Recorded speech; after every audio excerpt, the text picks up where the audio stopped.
بسم اللہ الرحمن الرحیم۔ ابو حسن سراج رحمۃ اللہ علیہ کہتے ہیں کہ میں ایک مرتبہ حج کو گیا۔ میں طواف کر رہا تھا کہ میری نگاہ ایک ایسی حسین عورت پر پڑی جس کے چہرے کا حسن چمک رہا تھا۔ میں نے کہا واللہ ایسی حسین عورت میں نے آج تک نہیں دیکھی۔ یہ اس کے چہرے کی ساری رونق اس وجہ سے ہے کہ اس کو کبھی کوئی رنج اور غم نہیں ہوا۔ اس نے میری یہ بات سن لی، کہنے لگی تم نے یہ کیا کہا؟ واللہ میں غموں میں جکڑی ہوئی ہوں اور میرا دل فکروں سے اور آفتوں سے زخمی ہے، اور کوئی بھی میرے غموں میں میرا شریک نہیں رہا۔ میں نے پوچھا کیا ہوا؟ کہنے لگی کہ میرے خاوند نے قربانی کی ایک بکری ذبح کی، میرے 2 چھوٹے چھوٹے بچے کھیل رہے تھے اور ایک بچہ دودھ پیتا میری گود میں تھا۔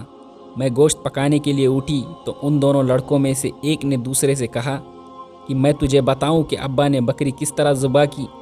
اس نے کہا بتا، تو اس نے چھوٹے بھائی کو لٹا کر بکری کی طرح ذبح کر دیا۔ پھر وہ اس کو ذبح کر کے ڈر کے مارے بھاگ گیا اور پہاڑ پر چڑھ گیا۔ وہاں ایک بھیڑیے نے اس کو کھا لیا۔ باپ اس کی تلاش میں نکلا اور ڈھونڈتے ڈھونڈتے پیاس کی شدت سے مر گیا۔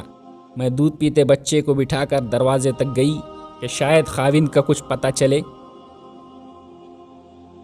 تو وہ بچہ گھسٹتا ہوا ہانڈی کے پاس پہنچ گیا جو چولہے پر رکھی ہوئی جوش سے پک رہی تھی۔ اس کو جو اس نے ہلایا وہ پکتی ہوئی ہانڈی اس پر گر گئی، جس سے اس بچے کا سارا بدن گوشت جل کر ہڈیوں سے الگ ہو گیا۔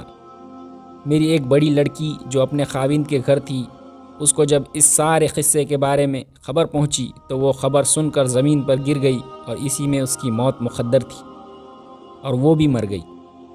مقدر نے ان سب کے درمیان سے مجھے اکیلی چھوڑ دیا۔ میں نے کہا ان سب مصیبتوں پر تجھے کس طرح صبر آیا؟